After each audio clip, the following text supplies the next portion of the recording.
ngo tubashe gusobanukirwa neza intore Emmanuel Ndayikunda arabidufashamo. Ibyo umuyobozi w'urugamba maze kwerekana biraza kuba bigiye gushyirwa mu bikorwa. Babyeyi namwe bashyitsi ntihagire uwikanga, turaza kumva n'ingoma za gisirikare.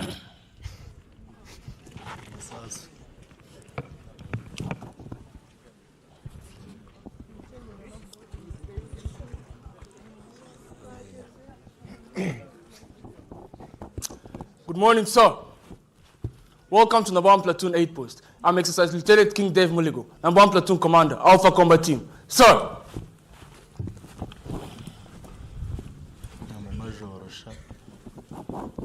Sir! This is how I intend to issue my orders. All group will introduce themselves, 8 Post orientation, motor description, ground description, review of the situation, and issuing of orders. All group. Sir! Introduce yourselves. Sir! Exercise Sergeant Kwahirwa Keza Tracy, number 1 Section Commander. Sir! Sir! Exercise Sergeant Obadiah Munjeri, number 2 Section Commander. Sir! Sir! Exercise Sergeant Ashley Kayara, number 3 Section Commander. Sir! Sir! Exercise Sergeant Dave Isheja Mundisha, Anti-Tank Section Commander. Sir! Sir! Exercise Sergeant Ishimum Safir Shoel, Anti-Aircraft Section Commander. Sir! Sir! Exercise Sergeant Benjamin Karama, Rotating Commander. Sir! Sir! Exercise Sergeant Uburi Zarika, Azap Pioneer Section Commander. Sir! 8 Post orientation. Our 8 Post consists of the Master Operations Map, Concept of Operations, Authentication Table, Region A Diagram, and the SAN model. Model description. The model in front of us represents our area of operation. It is extracted from the maps of Gabiro, Nyagatare, Mihindi, and Gwayanchizinga, all to scale of 1/50,000. It extends eastings from 40 to 80 and northings 14 to 44. It is oriented to the north as shown by the arrow. The model is made to scale such that one side of the small square represents 2 kilometers on the actual ground. I've used various aids to represent both natural and artificial features. The raised modes of sun represent hills, like Gabiro Hill. The green color represents vegetation, like vegetation surrounding Gabiro Hill. The blue color represents water masses, like Kamramjezi Swamp. The red color represents road networks, like the road going through Mungokora, Senene, and beyond. The black dotted lines represent the national boundaries, like the boundary between Uganda Republic and Rugari Republic. Blue Manila paper with military symbols represents our forces' activity, like our company headquarters at Nyabagando. Red Manila paper with military symbols represents enemy forces' activity, like the enemy section Dagin at Rusharazi. Blue Manila paper in form of airplanes represents airstrips, like Nyabagando airstrip. Ground description. Our ground is generally characterized by hills, dead grounds, vegetation, road networks, water masses, and valleys. Review of the situation. Rugali Republic and Uganda Republic are 2 neighboring countries that share a common border. Both attained independence in the 1960s. However, Uganda Republic has remained dissatisfied by the political, economic, and security stability enjoyed by the Republic of Rugali. Consequently, Uganda has provided political, logistical, and military support to the Nyangarama forces. Recently, the Nyangarama forces, supported by Uganda Republic, launched an invasion into Rugali through 2 axes. The Mutumba, Shama, Gabiro axis as the main axis, Mutumba, Nyungwe, Gabiro as a subsidiary axis. Their intention was to capture Gabiro Barracks and Gabiro Airport. On 2nd August 2026, intelligence reports confirmed that one section of the Nyangarama forces had established defensive positions in the general area of Rusharazi, Greek coordinates 501-240. The enemy is assessed to be awaiting reinforcements before launching a major offensive towards Gabiro. In response to this, 7th Battle Group Commander ordered Alpha Combat Team to clear the enemy along the Mutumba, Shama, Gabiro axis and restore security in the area. Consequently, Alpha Combat Team Commander tasked Nabam Platoon to defeat the enemy section Dagin, general area of Rusharazi, Greek coordinates 501-239, no later than 10-12-30 Bravo, August 26. And that is why we're here. Ladies and gentlemen, orders.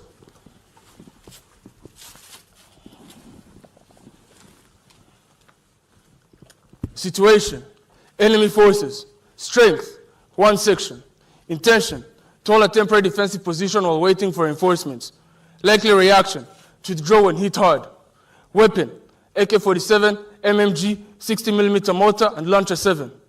Capability, quick reinforcement from Guatemala Republic. Morale, very high since they occupy a part of our territory. Dress, mix of civilian and combat dress. Mission, number 1 platoon is to attack and defeat the enemy section dug in at the Rusharazi general area. Grid reference 501-240, no later than 10-12:30 Bravo August 26, in order to support Alpha Combat Team Commander's plan. Mission, number 1 platoon is to attack and defeat the enemy section dug in at the Rusharazi general area. Grid coordinates 501-240, no later than 10-12:30 Bravo August 26, in order to support Alpha Combat Team Commander's plan. Execution, concept of operations. Intent, strike to defeat the Nyangarama forces in the general area of Rusharazi. Scheme of maneuver. Number 1 platoon is to strike to defeat the enemy section in the general area of Rusharazi using number 1 section, strike the enemy from the right side. Number 2 section, strike the enemy from my left side. And number 3 section will form depth and be ready to reinforce. All will be supported by 1 anti-tank section to destroy enemy tanks, 1 anti-aircraft section to counter air threats, 1 motor section to neutralize enemy mortars, 1 assault pioneer section to breach enemy mines. Main effort, strike to defeat the enemy section in the general area of Rusharazi, which lies with number 1 section. Task to subordinate units. Number 1 section commander. Sir! Task, strike the enemy from my right side. Exploit 500 meters beyond the objective, reorganize 200 meters beyond the objective. Yes, sir! Number 2 section commander.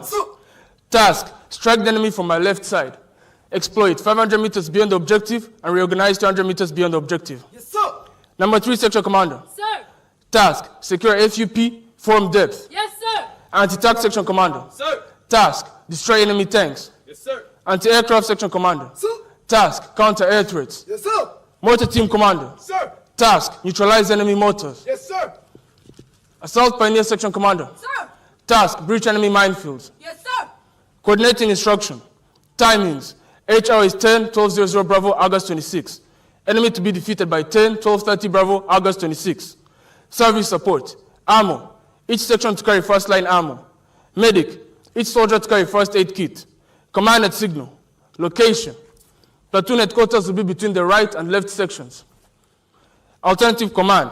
Number 1 section commander will take over the command and accomplish the mission in case of my absence. Yes, sir! Signal. Channel. Operation channel. Sir. Go through your notes and ask questions, if any. Number 1 section commander. Sir! Any questions? No questions, sir! Number 2 section commander. Sir. Any questions? No questions, sir. Number 3 section commander. Sir! Any questions? No questions, sir! O group. Sir. Synchronize your watches according to mine. Time now is 11:30. When I say time, time will be 11:31. Wait.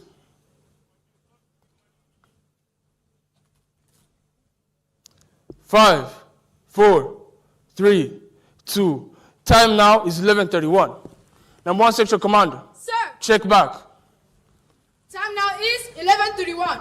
When I say time, time will be 11:32. Wait.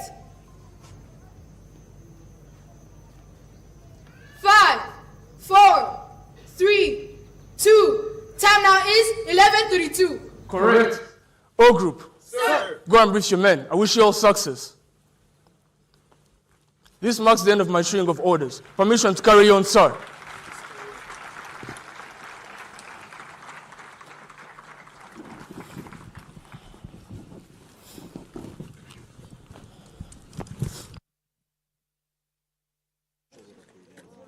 karagaragara man karibu ugume ucunga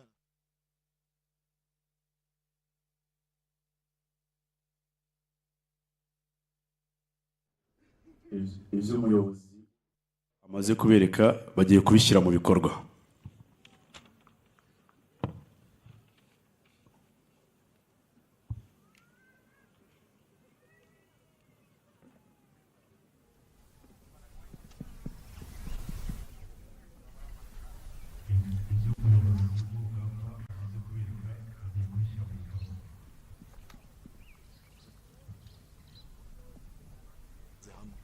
kugira ngo zitegereze zivemo. Alpha 1-2, Alpha 1-3, Delta 1-1. Get up and be ready to advance. Alpha 1-1, Roger over. Alpha 1-2, Roger over. Alpha 1-3, Roger over. Delta 1-1, Roger over. abasirikare bagiye gutera umwanzi.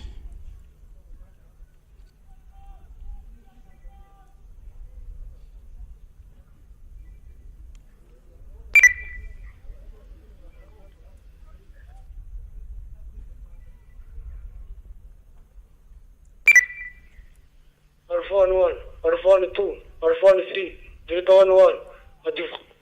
Over. Umuyobozi w'isibo arakomeza ababwira ati mugende ariko muringaniye kugira ngo umwanzi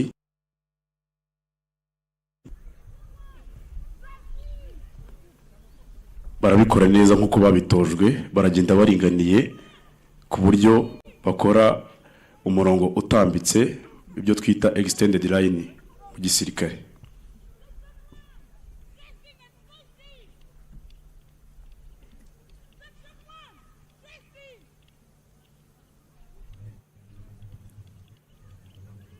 Murabona ko bari kugenda rwose neza cyane nkuko babitojwe, bateganye nta n'umwe usiga undi, nta n'usigara n'inyuma, baringaniye neza cyane, baragenda nk'intore cyane rwose nkuko babitojwe.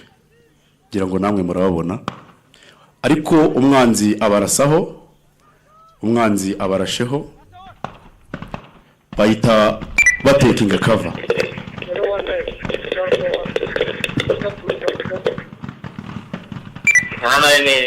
Roger.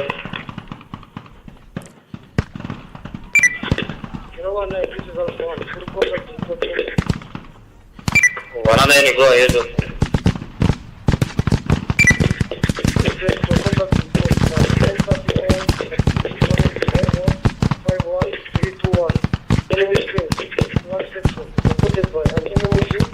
Deployed along the axis.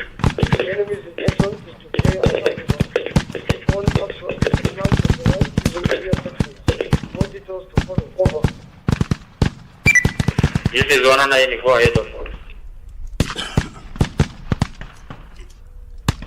Ayo ni amabwirizwa atanzwe n'umukuru w'isibo, atanze raporo ku muyobozi we amubwira imbaraga z'umwanzi afite, ibikoresho umwanzi afite, ibyo umwanzi ashaka ndetse n'icyo bo bagiye gukora.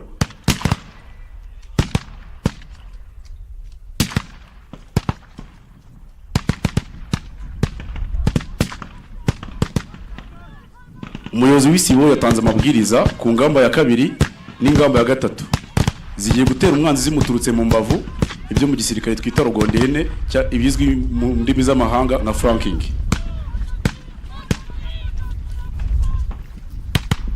Murabona ko bariruka cyane ku speed kari hejuru, bariruka ku kavuduko ko hejuru nkuko babitojwe nk'intore, kugira ngo umwanzi ataza no kumenya ko bagiye kumutera bamuturutse mu mbavu. Bariruka cyane kandi bose bajyanira hamwe, ntabwo ari gupfa kwiruka, bagenda banunamye kugira ngo hato bataza kuraswaho.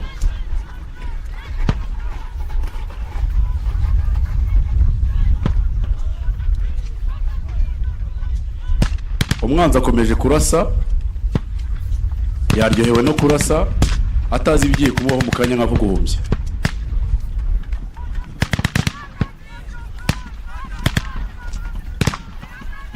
Umwanzi arakomeza arasa, ariko mu kanya gato arisanga bamuturutse mu mbavu.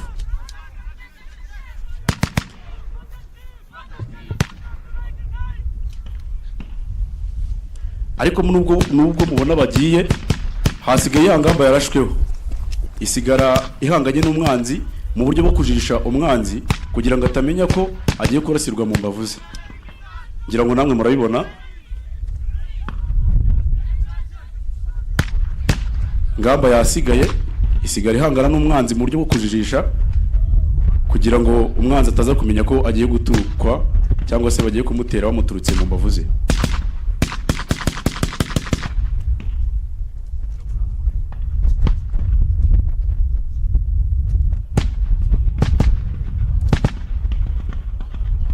umwanzi yaryohewe cyane no kurasa ariko ibiri mu mubeho mu kanya ntago abizi yaryohewe cyane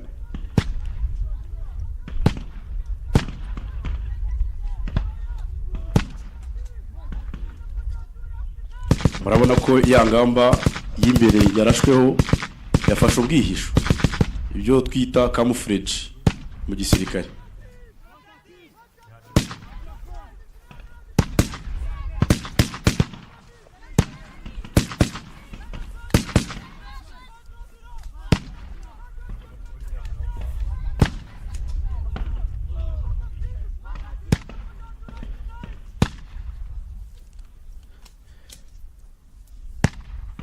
dore ngo umwanzi aridegembya atazi ko ingoma zahinduye imirishyo we arakomeza yidegembya ariko mu kanya baraje baramuturuka mu mbavu Zero Delta 1-1.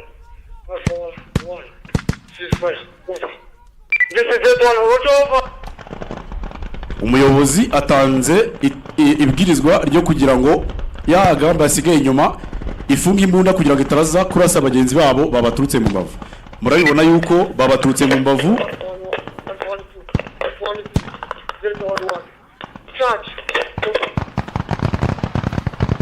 ingamba ya mbere n'iya kabiri bose bamuturutse mu mbavu bamurasira icyarimwe na morale nyinshi ku muvuduko mwinshi ndetse ntawe usiga undi ku buryo umwanzi atari buze kubona n'akanya ko kwitekerezaho na gatoya murabona ko umwanzi barimo baramumanura epfo barihuta ntawe usiga undi bararinganiye neza cyane umwanzi baramumanura muri kubibona ko umwanzi bamumanuye epfo ni umuriro rwose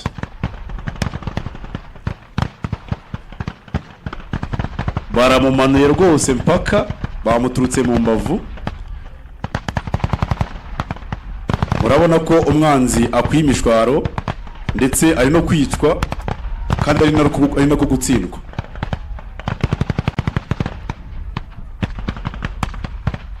baramumanuye rwose baramumanuye epfo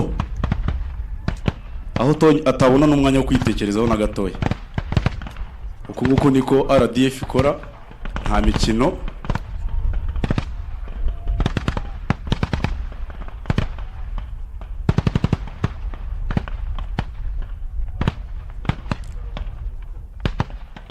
umwanzi bamumanuye epfo cyane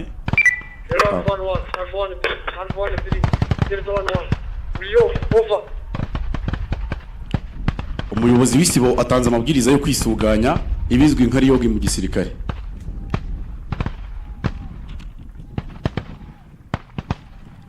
iyo barangije kurasa umwanzi bamumazeho bakora icyo bita kwisuganya kugira ngo babashe kumenya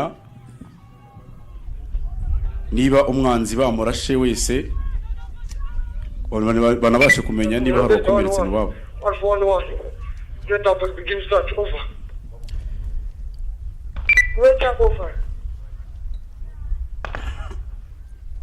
umuyobozi anatanze amabwiriza ku ngamba yasigaye ijisha umwanzi ko nabo bazi imbere ariko bareba ko hari umwanzi wasigaye kugira ngo ataza kubagirira nabi murabibona ko bahagurutse barimo baragenda bareba ko hari umwanzi wasigaye kugira ngo ataza kuba yabagirira nabi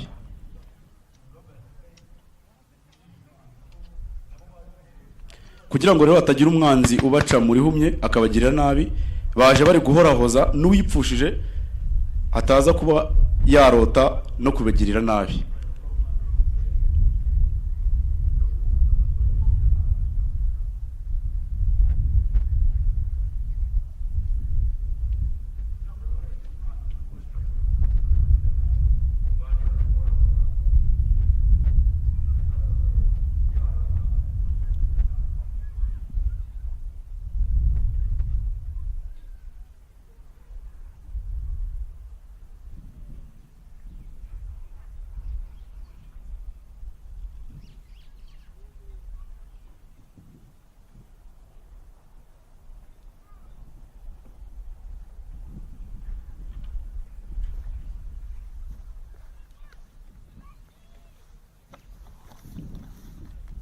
baragenda gake gake bareba ko nta mwanzi wasigaye